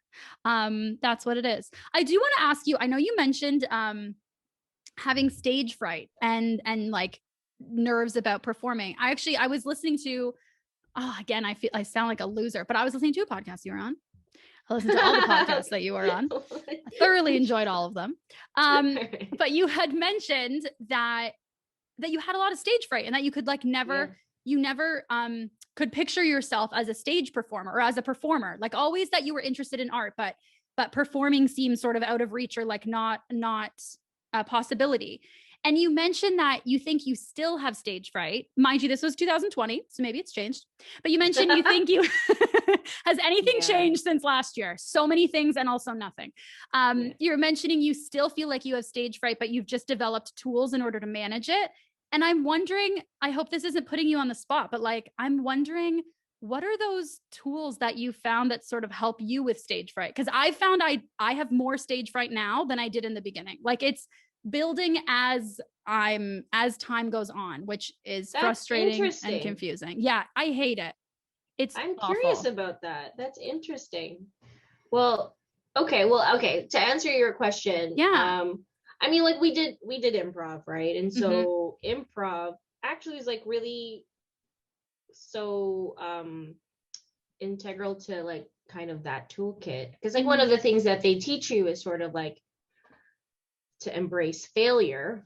And I think the thing that was really making me so scared of, there are many things that, you know, so first of all, like just as a person, like my brain will just go blank, you know, and that happens. Like I think a lot of people have that. And so for me, it gets really scary when I like I feel like I'm gonna let people down if I don't deliver my part. And then that sort of everything gets compounded, and then all those anxieties about like, what if they don't like me, and da da da. So for me, like improv, and then also like the practice of like performing and speaking, really helped me be like, I messed up, I tripped, I'm gonna pick myself up again. You know, just pick yourself up again, and like there's an art form to like failing and picking yourself up again too. Yeah. Like you do it enough times, like you figure out a style to like, you know how like Jennifer Lawrence like falls at the Oscars. Yeah. And like she picks herself up again, and it's the most charming thing because she has her way of being like, and she's also Jennifer Lawrence, don't get me wrong, like, but still, like, I think getting, for me to get to the point where I'm like, oops, one, like learn, like find as a performer, find that craft of like how to like, what is the performance way, or like your way of being like, sorry, and then moving on. Because I think an audience, and actually anyone in a room will be like, yeah, people mess up, I get it. The other thing, the thing that used to happen to me is like, if I failed, then it kind of like, you become so, you know, stuck in that moment, then you literally can't do anything anymore. And for me, it's sort of like advocating for yourself too, just like giving yourself a thing to be like, I messed up. All right, everyone, I'm gonna take a breath. And then maybe you know, just I think that was practice. You know, I'm not gonna say like, oh, you're gonna decide to do that. That was practice. And the most important thing is like, it doesn't matter. If you like mess up and you can't figure out how to get out of it, just be like, I'm tapping out. I'm out. I'm done. I'm out. I'm done. Anyone wanna? All right, cool. Like you can always walk away from a situation where you're like feeling trapped in. And knowing that actually makes me feel less stressed about it, because the stakes are lower. Yeah. I actually like taught a workshop. My mom does this thing where like I go visit and she's like, okay, you're gonna teach my church people a workshop now. So I'm like, whatever, and it's always whatever I'm obsessed with at the time. So there was a time where I did like a recycling blog, and my mom made me do a workshop about my recycling blog. And then the last time I was there, like, okay, you're gonna teach people improv for public speaking. I'm like, fine. And it's my mom, I can't say no to her. Of course. Oh my God, that is the most amazing thing. So wait, so in the first one you were teaching people, were you teaching them about recycling? Like talking to them about recycling? That's fucking amazing. Oh my God, I would pay to that workshop. Like I will get out my J-Lore and I will just sit on Zoom with you for that. Me and Anesti, I'll call up the Bloor Court friend and we'll just sit on Zoom. Okay, that's amazing. Okay, so then you were teaching. I also low-key love your mom. I mean, obviously the only exposure that I'm getting are your beautiful family photos that you're posting on Instagram that are so amazing. And then the video of you being like, Mom, tell people why they should buy my book. She was so charming. I watched that video like 5 times. She's so cute and sweet. Like, yeah, anyway, her eyes like lit up when she was, because you're my daughter. I'm just like, oh, so sweet. That's my mom. I love it. Okay, sorry, totally interrupted you. So you had to teach a workshop. First about recycling, but the next one was about improv and public speaking. Yeah. So and these are folks who are like in church, you know, they're kind of expected to go up and like speak and like in my mom, like my mom's in a Baptist church, so it's like kind of in the culture of that institution to be like go and like testify and stuff, right? And we I don't know how I hadn't planned it because it's kind of like a sensitive thing to ask people like what's making them so nervous, right? But it kind of just happened, and they're a group of folks who are like, they're a community, so it was kind of like a safer space anyway. So a lot of the reasons why people were nervous about speaking was less about them and more about like, well, people are going to judge me, you know, people are going to gossip about me, people, you know, and I'm kind of like, a big part of that for me was just like, why are you in that space in the first place doing the thing that you're doing? If it's like a space where you're like, you don't feel safe and the people who are watching aren't going to like what you're going to say, then obviously you're going to feel anxious. Because like you're in a room full of people who don't want to hear what you have to say. So I've learned to be like, I'm going to exit from this place, right? I'm going to exit from this place. Another thing is just like, it's not that, like, if you really care about the thing that you want to talk about, then rehearse it, right? Like for me, that's like a big thing. And so for if I am going to go speak at something and they don't give me the space and the tools for success, then that also makes me feel like I'm being exposed to like harm. So, you know, and that's like, especially as performers, and you know, a lot of my work has to do with equity and inclusion comedy, which is this very specific niche thing in that work. And a lot of it is like, you know, the key to that work is care and attention. You can't, there's no diversity program that's going to like allow you to take a shortcut through that. It's literally care and attention and investment for years, because people are carrying a lot of trauma, a lot of things. They haven't had access to like the confidence that it takes to just like step into the center of attention and expect people to like what they have to say. So, you know, if you're going to do outreach, or if you're going to put people who are, you know, who have been like historically underrepresented, marginalized, and you know, as we see these days with a lot of this anti-Asian, anti-Black, anti-Indigenous hate, like, you know, these things have existed, and a lot of people, when they walk into those like spaces to speak, they're thinking a lot of that is like, people are going to think I'm stupid. And if you're a racialized person, it's like, because I'm Asian. If you're a woman, because I'm an Asian woman. If you're like a fat Asian woman, because I'm a fat Asian woman. You know what I mean? So it's valid that people have those anxieties about public speaking. The way the comedy community was set up before was just like, well, you either cut it or you don't. You know, and so it was like the most privileged or the most talented, I guess. Like there's just some people who are like, you're really funny. That's true. But then you kind of let people who just didn't happen to have that like kind of fall by the wayside. And the one thing that I learned is every single person has an amazing story to tell. And that's sort of like you mentioned, like my family videos and stuff. My mom hates being on video. She hates being on video. My dad loves it.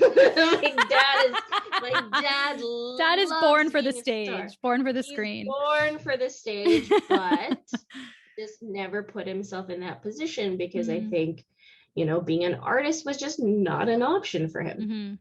But it doesn't mean their stories are not interesting. Right now, the only people, or for a very long time, the only people whose stories we heard are the people who were like confident, who had the loudest voices in the room.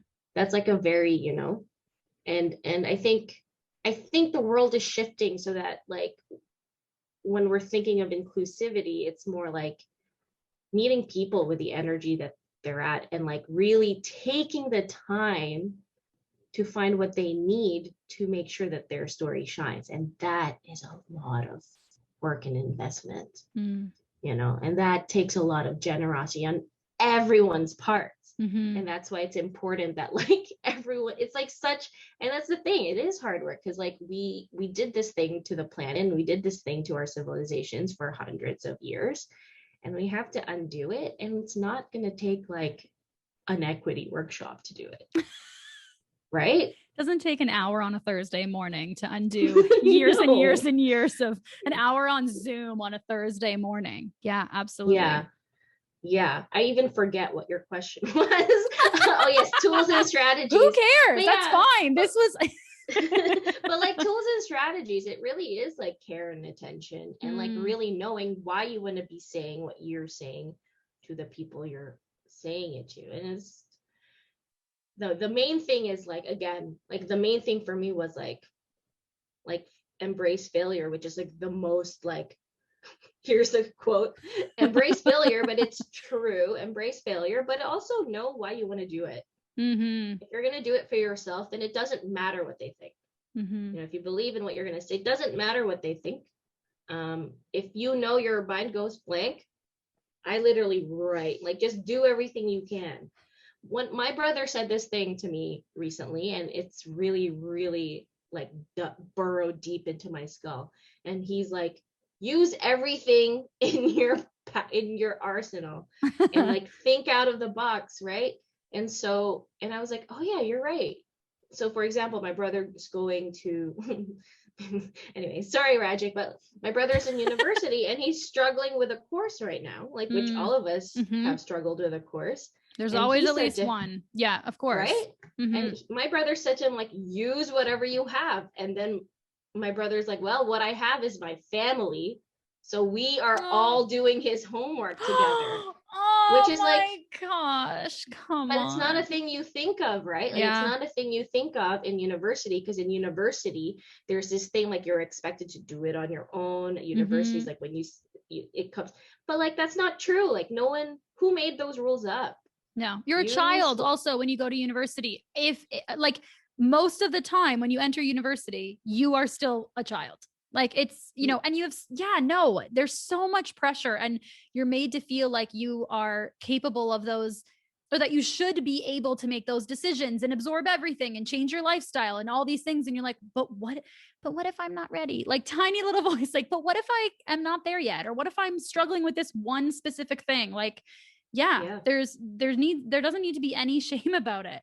That's smart. Just use what you have. You have way more in those moments. It's hard to feel like you have any tools or resources at your disposal to use because it can feel very tunnel, like, oh man, I feel like a failure in this area, or like I'm nothing, I have nothing, whatever. But when you think, okay, but what do you have? Then you can come up with a list of all these things, and how can that sort of help you? Yeah, so that's for me a new one. That's a new one, and I learned that from my younger brother. And I'm like, use what you have. And like for me, in terms of storytelling, I am sharing a lot of those family photos that I haven't looked at in a while, and as like inspiration. I'm like, that's wealth that I have that I didn't consider as wealth before, because you're not taught to be like, you know, like what you see in movies. It's like, oh, family photos, you know, but it's just like that's history, and your family had a part in history. And that's cool, because like, you know, everything your grandma went through shaped her. She raised your mom or dad. Everything your mom and dad went through shaped them, and they raised you. So all of that history is why you are who you are. There's a lot of stories there that you can get inspiration from. But you, like my dad, I asked him, so, you know, like those, I started asking them like questions, just because like we do Zooms every morning and you have to find things to talk about, right? So I was like, okay, Pa, like if you're very busy at work, how do you manage? You know, how do you manage? And I never talked to my parents as though they were people before. Like they're just my parent. Like, you know, they say something and I obey. Like that's how I was taught. It wasn't told to me. It's just like, that's sort of what I absorbed. And you never really talk to them as though, I'm also the age where I'm like, you know, I guess it's an age thing too, but my dad was like, yeah, well, I guess like if everything's due the same day, I'm moody, so I kind of just do what I want at the time that I want to do it. and try my best to like make sure it gets all done. But in terms of the order, depends on my mood. And that blows my mind because I'd never heard anyone talk about work like that in a way that's like, be kind to your mood and the energy that you're feeling at the moment. And this is my dad, who like for me for the longest time has just been this like very patriarchal figure, right? And here he was like saying the most new age thing I'd ever heard as it relates to like career, so you'd be surprised with what you have. I guess I was for sure. I wish I would have asked more stories. I wish I would have asked my grandparents more stories when they were around, That's something I always told myself. My dad's side is Portuguese, and my grandparents didn't speak English very well, especially my grandmother. And I always told myself when I was a kid, like, so I thought that I could speak Portuguese when I was a little girl. I would say, I spent a lot of time with them, and I would say to my grandmother, I thought if you just added an A or an O to the end of English words, then it was Portuguese. So I would tell her like, Aya, Hafa, Tuo, Goa, Tua, the bathroom, or whatever. And she would just say like, tap my cheek and just say like, oh, querida, which is like sweetheart in Portuguese. And genuinely, I was like, I just fucking spoke Portuguese. Like I felt on the moon. When I got old enough to realize, no, she was humoring me. I always told myself like, learn Portuguese before they're passed so that I can ask them. I can ask my aunts and I can ask, my father and stuff, but it's different from them. And I always wanted to ask them stories. And I didn't learn Portuguese by the time they passed. And I remember thinking like, why didn't I do that? Why didn't I? Yeah. I think it's amazing that you're going through these photos and learning more about your family for them, for you. Like you said, it shapes, things that you think, oh, my dad feels this way about me. It's like, no, maybe it's not as much about me as you think. It's because his dad and his dad and his dad's mom and all these things. And so I think it's amazing that you're doing that. I think your family becomes so normalized to you that you don't, in the beginning, you just think everyone's family's like that. And then you learn your family's a little different. And maybe as a kid, you don't like that. So, or something, and I think it takes, like you said, maybe it's just, we're at the age now where we're looking at them as people and parents and not just parents. Yeah. Yep. Yeah. They will blow your mind. And okay, so here's another thing that I learned from this year that I want everyone to know. It's like this, it's a life hack. I don't know. But so for my birthday, I demanded that my friends throw me a talent show. And I was like, you're going to do this. That's amazing. And it was great. And I asked my mom joined, and like, which is the first time she'd really seen like kind of a part of my life, which is kind of an amazing thing about Zoom. And so when that was done, she's like, I want you to organize that for my birthday, but with my siblings. I'm like, oh, damn it. Oh, you did too good of a job. You screwed up. It's easy to ask your performer friends to like put something together, but like your aunts and uncles. Yeah. So I wanted to do something that was kind of like easy to do and not too like intimidating. So what I did was I put together a bunch of photos to warm them up. And so we went through a slideshow of just photos, right? And like, I was like, if you remember this photo, shout out like what you know about it. So we went through like maybe 20 and got them warmed up. And then at the end, I was like, all right, well, it's my mom's birthday. So let's take, a turn saying, if you have a story about my mom, share it, or if you just want to share a message. And these are people that I've known all of my life. And some of the things that they shared were some of the most vulnerable, amazing things that even my mom didn't know, that they like how they viewed her. And they're in their 60s, right? And like all of my mom, I think growing up was like, oh, I'm just such a like, she's like an older sister. I'm just so tough on them. I feel kind of like a little bit of an outsider. But every single one of them was like, I was just so like, I just wanted to be you. You were my big sister. You were the leader. So I would just do whatever, like my mom started an eco club, and she was the president. And the next year, the next sibling was like, okay, then I became the president. The next year, then I became the president. They're like, I don't know why I did it. I just know that you did it because you're my older sister. It's like a sibling legacy. Like that is so freaking sweet. Thinking of them like at a younger age, like a school age doing that. That is so fucking cute. Like oh my elementary God. school. But my mom was like, just went through life now in her 60s, not knowing that she had that impact on her siblings. And they're siblings, like that's your family. It's not like they were estranged, right? And my mom was so overwhelmed that like, so there was the sibling part, and then there was just like the family part. That at the beginning of our like just our family, she was like, I need to process. So we had to end it early. But it's so powerful. Like you'd be surprised at the stories people have. And so, like, yeah, even I know it's not the same as like having your grandparents around, but you'd be surprised too, like what other stories too that come up if you just start it. It's mind blowing. And like for me, that was like the biggest part of my healing this year. So yeah. I should have the template of that and just share it because I just want everyone to do it. It's amazing. I mean, even like actually, I think hearing my aunts tell stories about my grandparents, but about stories about them before I was alive, before I existed. And at that age, like that's even, I think I was like 10. It's hard to comprehend, like, oh, what? Yeah. My grandparents were once my age, and but here, like that's how it works. And hearing stories about like them dating or them like back in Portugal, like all those things, that sort of is what ignited like, I want to learn more about them as people and not just as my grandparents. I want to learn about them before I existed, before and so you're totally right that I would probably be so surprised and more fulfilled and satisfied than I think even just asking the people who grew up around my grandparents than, if I can't go right to them. So I will. Maybe I'll hit you up for that template, the death template. I'm going to get a couple Excel templates out of you. I just have a Google Drive of like ALIA's emotion documents. Yeah. We'll just have a Google Drive of like anytime one of us makes a really good like template, we just send it to the other one. I love that. What an offering that would be to the community. You're welcome in advance.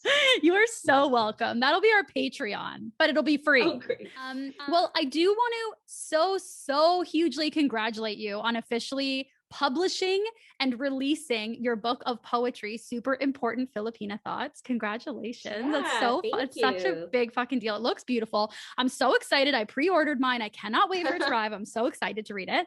And I just wanted to okay, so you share poetry online as well on Instagram.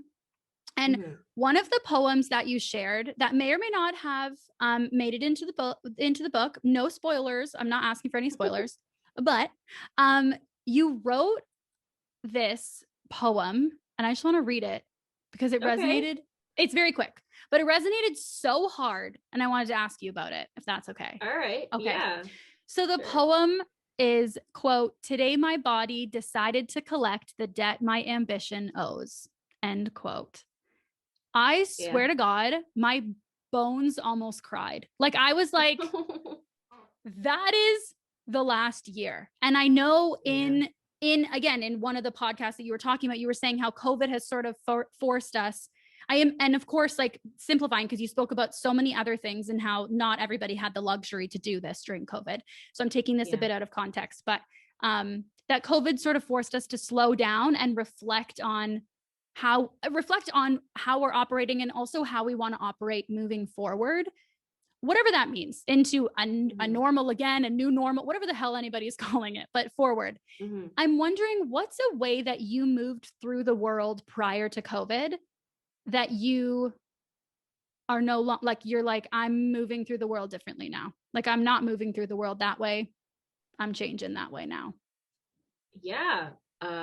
Well, I basically really fell into that trope of like work till 10 p.m., bring work home, and then wake up at 4 a.m. and work.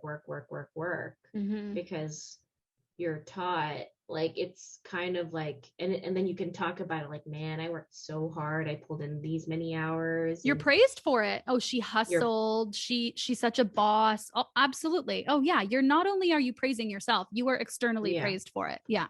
yeah, like this huge hustle culture. And what for, right? So two things come to mind. Like, so first of all, like that poem like inspired, so my friend Ophira Kaloff, who's an Woo! amazing disabled artist in Toronto, I co-produced a show named called Literally Titanium with her, which is basically her story of like, the story is the relationship with between two parts of her, Mm. mindy and body.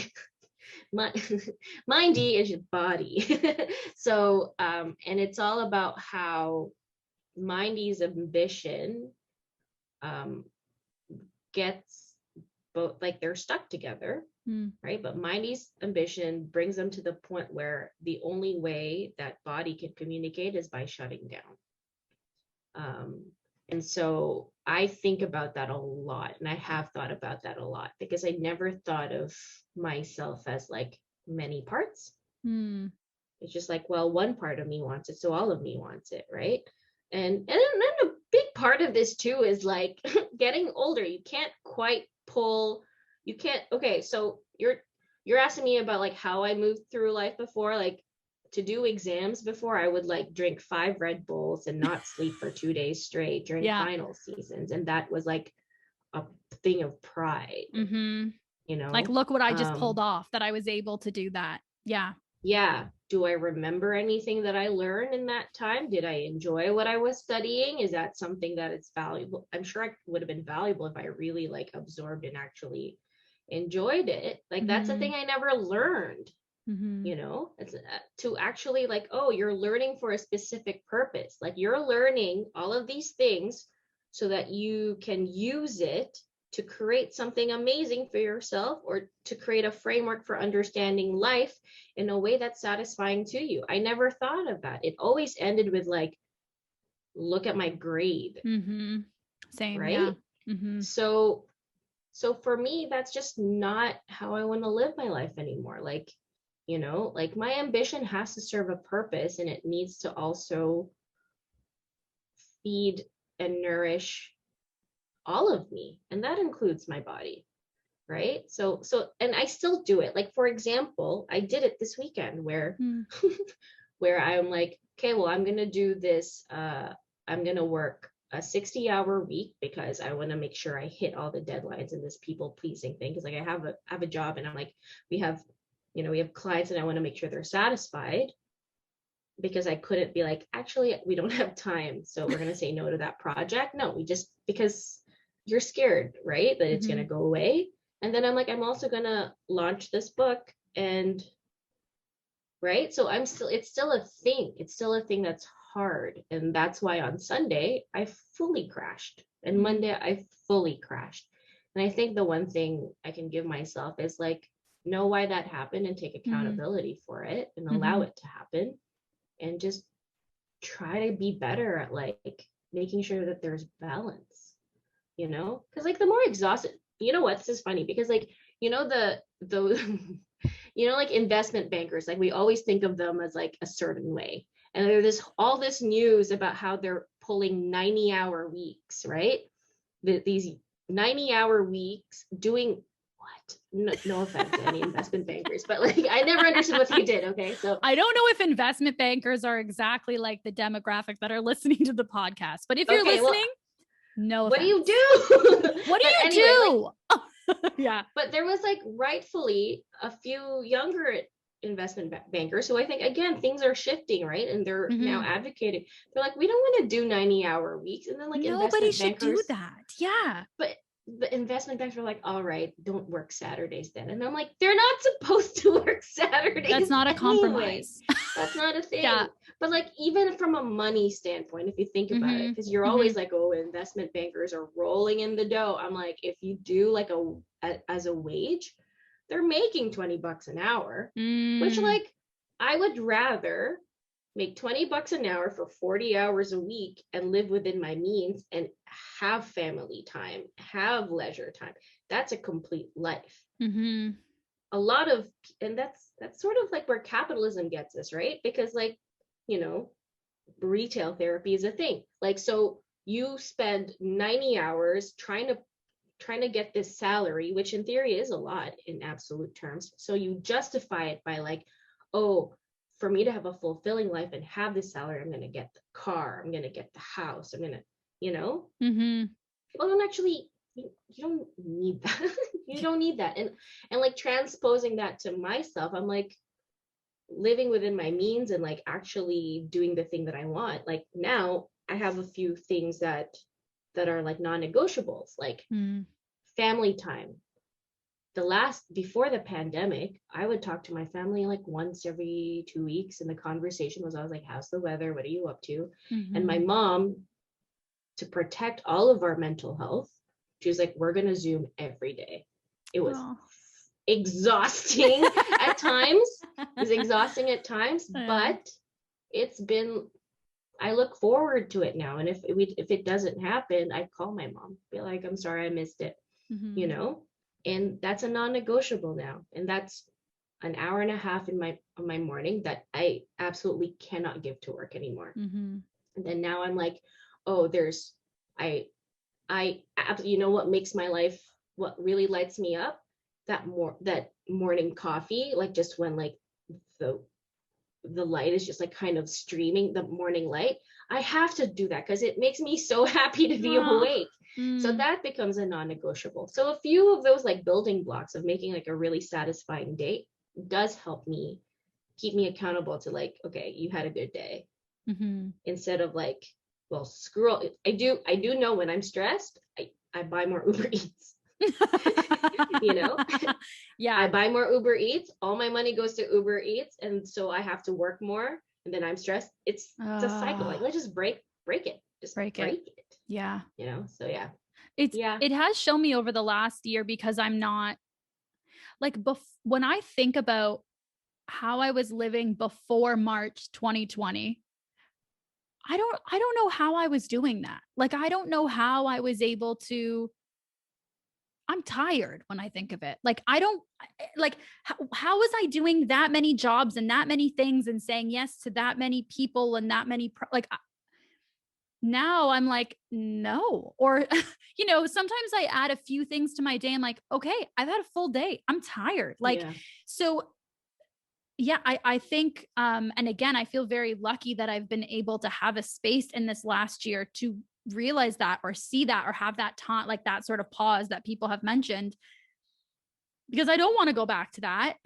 And there was a little bit of like, oh my God, maybe I can't produce the same amount and everybody, but I think you're right. It's like, a lot of it is also quality. Like, maybe I won't do 12 projects. Maybe I'll do 3 and I'll love them, instead of doing 12 that I feel mediocre about. And if anything, I mean, mediocre to me is worse than hating it. Like, I don't want anything. I want to feel something. I don't want it to be mediocre, you know? So I'm also like, I am like, I have to ask you, ALIA, like okay, this feels like a very out of left field, but I do know that during COVID, you went from having 0 plants to having 52 plants. And I can see some of your beautiful babies behind you. Okay, so I do just want to ask, like, first of all, how the hell? I know you like mentioned that caring for your plants has sort of taught you about like self-care, about like caring for yourself. Yeah. How are you not exhausted by having 52 babies? But also, yeah, like what has it sort of taught you about like caring for yourself? I have one, and I will be asking you how, a little tip or something. I have one, I'm trying desperately to keep her alive. She's doing great. Her name's Bethany. I love her. But yeah, how are you keeping 52 alive? How are you not exhausted? And what has it sort of taught you about? Could you elaborate on it? Yeah, teaching you how to care for yourself in a different way. Yeah, well, quick first question, easy. I have not kept 52 alive. We started with 0. We're at 52 now. We are at the 4 behind you. No, I'm just kidding. Yeah, this is it. Some have passed, and you know what? That's a part of it, right? Like, it's unfortunate, but like that's also what happens when you decide to go from 0 to 52. So uh so the second question was, what was it? How are you not exhausted? um it was like, okay, some days where I'm like really tired, I'm like, oh, I really have to water the plants. That does happen and it gets exhausting, but for the most part, it's like they give so much joy and life. You know, it's like a balance. So how it started was, I actually, before the pandemic, was convinced I had like it was terrible. I killed all my plants. Like I would buy a plant once in a while, you know, like the grocery ones, because you get on a whim and you're like, and then it dies and you're like, all right, I suck at this. But at the office, we had 5 plants. And so when everything shut down, so we had left the plants because we didn't know how long. Yeah. And so after a month, we were like, all right, well, this is going to be a while. So I went back to the office and brought all those plants home. And then I kind of like noticed that they were outgrowing their pots. So I made this project for myself where I would like repot them, and like, you know, so from 5 plants, it became like 10. They all had babies with So each other. that's so 10 already. And I just really enjoyed it. And a part of it too, like at the moment, like, because we were like very isolated in the beginning, like, you know, and I lived by myself. So for me, it was just like, and I didn't go outside at all because I was just so frightened. So it was a really nice way for me to like busy myself. So at the moment, like, it was that, and then it kind of snowballed because like I started my apartment, like, because before the pandemic, I was really like, my apartment's just a place where I slept, I ate and showered, and otherwise I was outside doing shows or like hustling, right? So my apartment did not feel like a home. And as soon as I brought plants in, it started to feel like a home, and I started to care about it more. And the thing is, like, with plants, like, and I had a lot of time to focus on them and their different needs. And like, it's really jarring to see a plant be dehydrated, and then you give it a glass of water and you're kind of like, oh man, I skip water so much. Like, what am I doing to my own body? Right. So it's even that. And just also like the fact that you just have to know that every single plant needs a very specific thing to survive. And that makes it's so easy to draw parallels between caring and cultivating plants and watching them grow and thrive, and like how humans are. It's not that far. We're like, it's not. So for me, I'm like, there's a lot of moments where it's a lot of doing, but a lot of it is like a break. It's like, lots of people do gardening because it's meditative. I'm not the kind of person who can sit and meditate, but while I'm gardening, I can just switch off and think about the plants. And you know, my balcony, like, I focus my balcony on food, right? So I had like kale, tomatoes, herbs and stuff, and there's nothing, it's just so satisfying to be able to feed yourself something that you grew and cared for. It kind of grounds a lot, because like, you take for granted your vegetables, and for me, I'm like, oh my gosh, like, I take food for granted. Yeah, so I was like, I wish it was part of like school curriculum, because I learned a lot about, and sometimes it just like takes the time. So for example, I had this really tough plant, like this fiddle leaf fig, and I lost it ultimately, but it's this tricky plant where it's like, it's really finicky and it really needs stability to survive, otherwise it dies. You know, and we don't give ourselves that kind of care and attention. Some of us are absolutely, you know, beautiful people, but just really need secure, like, you can't get knocked around, like, not everyone's the same. And so I knocked it around, was a bit reckless with it, and it passed, but it didn't mean it wasn't beautiful while it was there, right? So just like these, again, like just finding the parallels in like the stories, and like how plants like kind of bloom when they do, and then fade away when things aren't quite right. and how that translates to myself too. So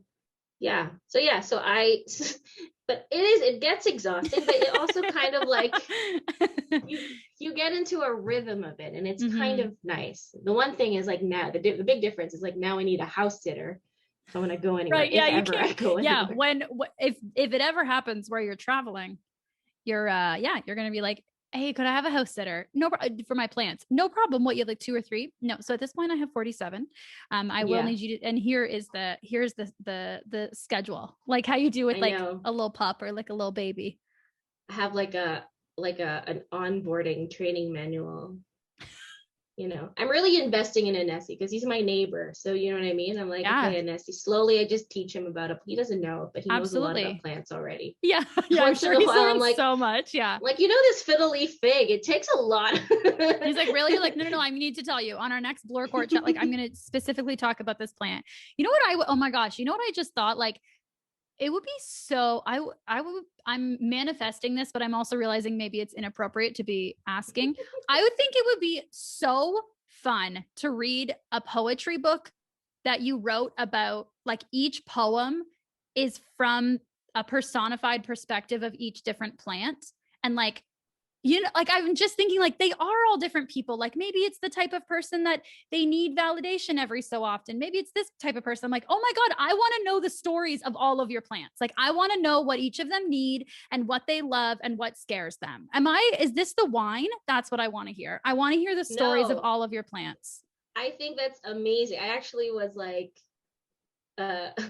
being like a goofball. I was like, what sketches?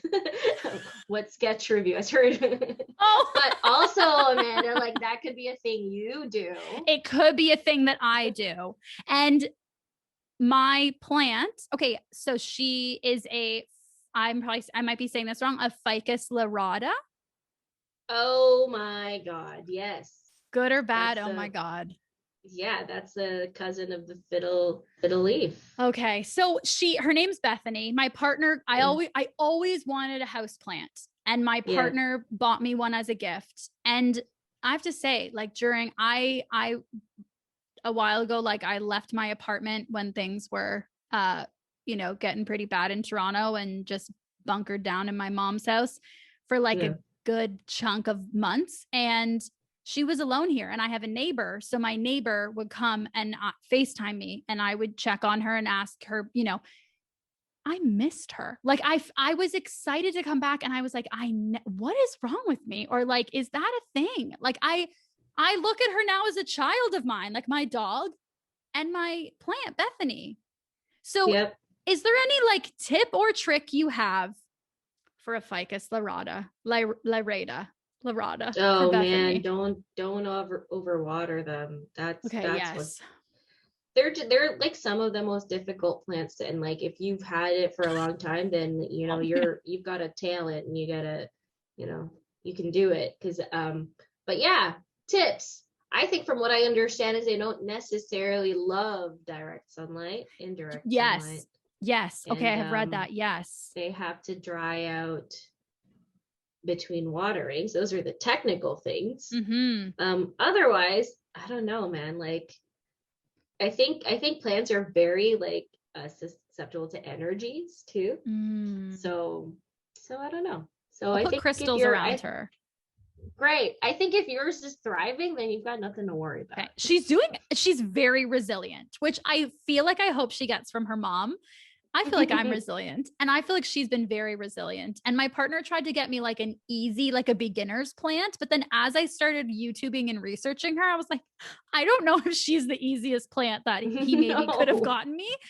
But she's doing really, I give every couple weeks. Yeah, she has to go bone dry, and then I'm supposed to drench her. I give her a full shower for a little while, nice. Wipe her down, I talk to her.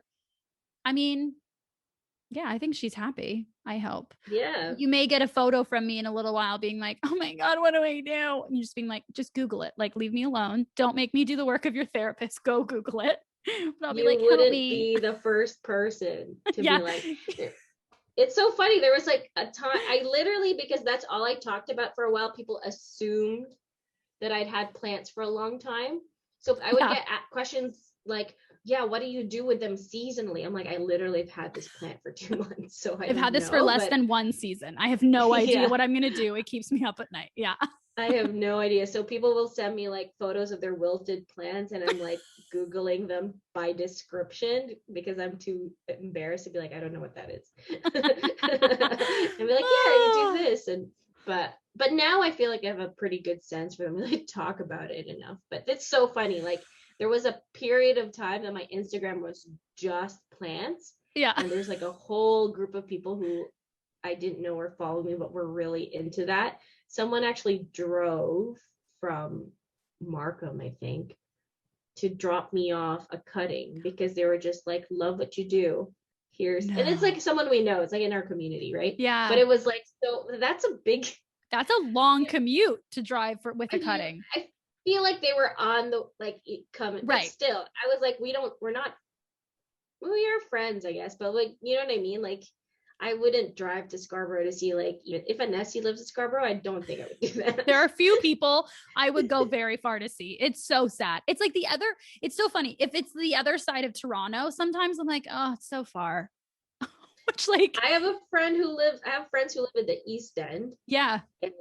And they're like, because like as a solo person, like you can bubble with a house, right? Mm-hmm. And my friend has like a beautiful house, his cat and a dog, has a beautiful garden. He cooks, he bakes, and I'm like, bubble material. But you live in the East End, and it's not gonna happen. I'm sorry. Like they go to the cottage in the summer. There's literally every reason for me to be part of that bubble. Really too far. Like, you know, I'm never gonna go there. Yeah. What no, I feel you. Yeah. Who would I explore Bloor Court with then? Yeah. Well, and then you go to LA and it blows my mind that like, I remember one day, it's just so large, but people just travel large. Like I remember one day for my birthday, my friend that I was staying with wanted to take me to Venice Beach because I had never been. And we hopped in an Uber or a Lyft or something. And I was just curious. So I calculated the distance between where we were going and Venice Beach. I'm like, do you do this often? Yeah, no problem. It was driving from like Union Station, like I guess Central, I chose Union Station, Toronto to Oakville. Like that was normal. And I thought, I won't even go to Cabbagetown. Like, what do you mean? That's so it's just, yeah, it's wild. Like, anyway, putting things into perspective. Okay, well, I want to wrap up with you. I don't want to, I'm going to, we're coming in. So I just wanted to, at the end, I like to ask some sort of like a handful of like quick questions to you. I say quick, like whatever you want, whatever feels good to you, but sort of some quicker questions. Yeah. I won't be like, so what have you learned about your self-care routine? Like it won't be as like, here we go. We'll be here for another hour. Yeah. Yeah, exactly. It won't be those kind of questions. Okay. So my first one is, who is somebody that you've really wanted to collaborate with that you haven't gotten to yet? Oh my gosh. There's probably so many. Yeah. Maybe I did put you, maybe this is a, okay, there is. So there's this artist in Texas. So, okay, a little background to this short answer. Yeah. One of my projects is like the things that I want to do is like collaborate with like artists to create an edition, just like as an excuse to get to know them. So I just want to create like a collaborative edition, and like we're not even doing it to make money, but it's just like the goal of it is to create a piece that's accessible so people can buy it and support the artist and also have beautiful art in their home. So one of the artists is Matt Manalo, who's like this amazing Filipinx artist in Texas, who I found through that Tita Instagram. I was going to ask. Yeah. All right. Yeah. All right, Matt. Yeah. I hope you're listening to this. I know. Hit up ALIA. But it's one of those things though. I could force it, but I also am like, you know what? The time will come. It'll happen. It'll happen when it's naturally supposed to happen. Totally. Okay. I think I'm using this word properly. You know, when like I think it's called a rider. Like if I was Mariah Carey and I had a green room, a rider. Yeah. Okay. That's like the list of things they have to have in their green room or whatever, right? That's a rider. Yeah. Okay, great. Yeah. You're the first person I've asked this question to, I think. And so I'm like, as I'm reading it, I'm like, or as I'm thinking, I'm like, fuck, okay, a rider. Great. What is something that you would have to have in your rider? grapefruit bubbly. Ooh, I have some in my fridge. Maybe I'll go drink some I after this. So love good. grapefruit bubbly. I mean, I don't know. Yeah, grapefruit bubbly and Wi-Fi. I'm pretty low maintenance. Oh my gosh, I love that in the rider. It's like you have to have Wi-Fi. Like, because I picture if anyone got there and they didn't have Wi-Fi, they'd be like, I didn't think I had to put that in the rider. Like, it needs to be here. But I love It's that. like can't be a thing. Like I can't accidentally not ask for it and it not And be it not there. happen. That's the worst thing that could happen to me. Be in a place that has no internet access. Sorry. Sorry, No. gone. Not No. happening. No Yeah. cottages with the East End friends, unless I it will has say this Wi-Fi. though. If I really had like star power at that point, I'd be Yeah. like, I need to have like a charcuterie platter. Yes, go star quality. You are a star. Are you You know joking? what I mean? But I'm just saying, you know what I mean? Because it's sometimes it's wasteful, but like I'm thinking yeah, just like a charcuterie platter, a nice, Yes. beautiful charcuterie platter. And like, Mm, let's say, if I'm being really picky, yeah, I be guess, picky. Be Mariah Carey. I don't know if she's picky, not to shame her. She deserves it. Take up the space. yeah. Yeah, and then a bar of, you know, what's the best I don't even love chocolate that much, but like President's Choice, like that $4.99 bar, it Oh, has the to be there. huge one, right? Yes. Yeah, I Yes. don't know My partner what it buys is. that one. Yes. It's like the perfect, it's not fancy, but it's like, if you want a chocolate, that's a chocolate. That's a chocolate. You want a chocolate to suck on so that it tastes like after you have the aftertaste? That's a chocolate. Yeah, All right, so that's chocolate charcuterie board and grapefruit bubbly, and you best be having Yeah. Wi-Fi or like Oh my gosh. things will happen. Yeah, Like, why am I I even mean, here? why not? Yeah, like why are we not having Wi-Fi? I love that. Oh, what's something that you've wanted to write a poem about that you haven't yet? Ooh. Uh I I don't have many poems about my family, Hmm. actually. So that Yeah. yeah. I think we're working up to it. We're working up to it. All It's right. getting there. It's in Yeah. the works. Okay, I love that. Yeah. What's like a character trait about yourself, or what's something that you've learned since you started performing and doing art professionally? Like, what is something that your art has taught you about yourself? That my superpower is that vulnerability is a superpower, and I don't mean to sound like Bené Brown, but like which if you haven't seen it, check it out. But yeah, yeah, so that vulnerability, and I guess just it's funny because like when I started doing art or performing, I always thought it had to look a certain way, Hmm. you know. But the more I just did specifically what I want and what I need and art that I need, and for it to actually, I need to do this art because it means something to me. That's when I started doing my best stuff that people were interested in, Hmm. which is still bizarre to me because it feels self-indulgent. Like we're taught Hmm. that when you do things like that, it's self-indulgent, but it's not, because that's the thing that you're most equipped to talk about is like your personal experience, and it's an interesting journey. It's so complicated. Like your relationship with yourself is a lot of work, and that's where the art is, you know, exploring that. So for me, like I've learned that, yeah, I used to think that my family was like not in kind of like not relevant weirdly, Hmm. not in a bad way. You just take them for granted. They're in your background. You just assume that they're in you, but like actively seeking out their participation and like their stories and bringing that into my art. If you see like my book, the way I talk about it, it's like it's a family business. And that's on purpose because a question that I used to get asked a lot as part of the Tita Collective and the panels and it's a very Filipino Canadian experience, is that what do your parents say about you choosing to be an artist? And Hmm. for me, this is like the choice to like bring them into this artistic journey and having a very big say in it is like in in like interrogating that kind of weird notion that your Hmm. parents hate that you're an artist. It's not true. Parents don't hate that you're an artist. They're concerned for your well-being, because being an artist is hard. But it's important to not conflate those things, right? So yeah. So I think like being true to myself isn't, or doing the things that I want to do and only the things that I want to do isn't necessarily self-indulgent. That's the thing that I've learned. Oh, I'm also going to soundbite that and play it to myself before I go to sleep. Thank you. Okay. And my last one for you, Alia, is what's something that you're feeling grateful for today? Oh, I'm grateful for a reason to buy a whole bottle of JLR. Because I haven't really, this is why I couldn't find, so people don't know this, but like, I couldn't find my wine opener, my corkscrew, because I hadn't opened okay, I hadn't opened a wine that wasn't a twist off. Yeah. Because I had one recently, it came with like a thing, and that was a twist off, so I didn't have to find my corkscrew, but I didn't have I'm grateful for that.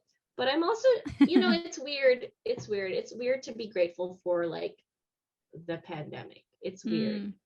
I think it's a terrible thing that's happening, and so many things are terrible. And the thing that I'm grateful for, and the thing that I think is my community. My community is really stepping up, and like we're also learning. We're not perfect.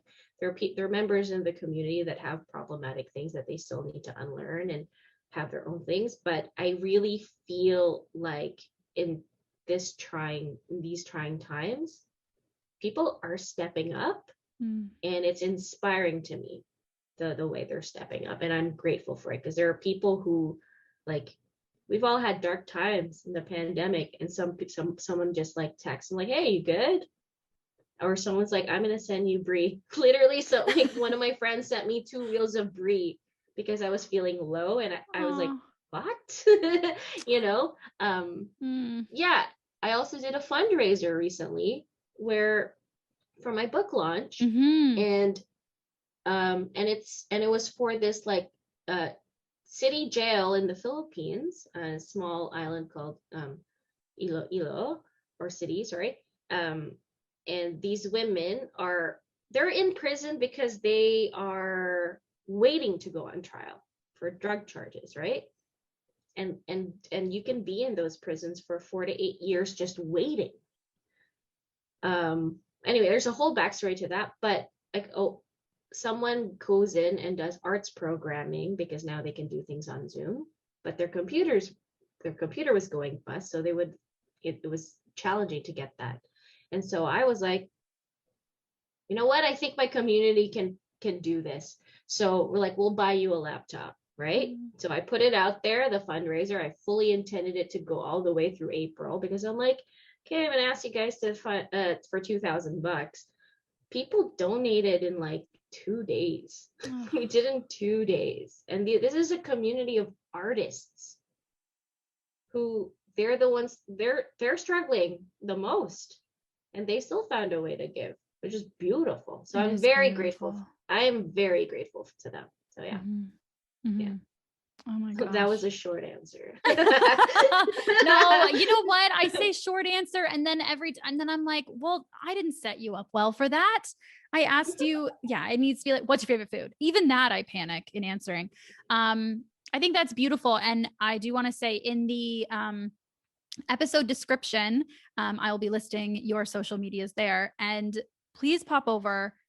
The most I go to your Instagram and or Facebook like every other day at least. I love what you post. I am inspired. I learn a lot. Like I really value your social media presence. Whatever. Who am I? Like a very cool, hip, young chick right now. But no, it was beautiful what you did with the fundraiser, and also just like brought awareness to that situation. Like I think you said that it was, I might be getting these numbers wrong, but that the prison was designed, or that it was structured in order to hold like 20 or 30 human beings, and actually it was like 30, yeah. 30. And isn't it like 200 people, 200 women are being held there?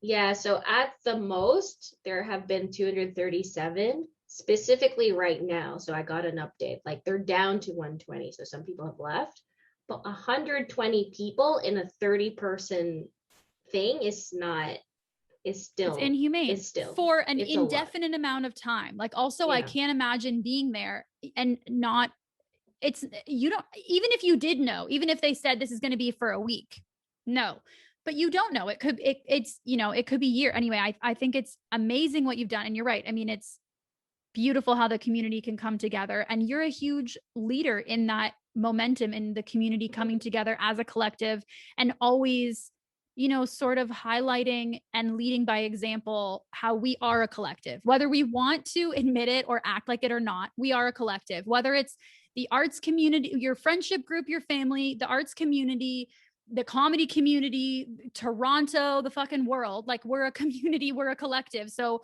what we do or don't do affects other people. And that's not like a punishment, or that's not that kind of, it's just, you have the power to affect other people. So I think that can be inspiring. And also it's wonderful that they can affect you. We just have to use it for good, you know? So just, you are lovely and wonderful. And thank you for giving your time to me today. And I just, 6 years in the making, I'm so glad I had a one-on-one chat with you, Alia. So thank you for doing this with me today. Thank you for having me. This was really lovely, and what a lovely way to drink and spend a night. Drink and spend a night. Another night on Zoom. Absolutely.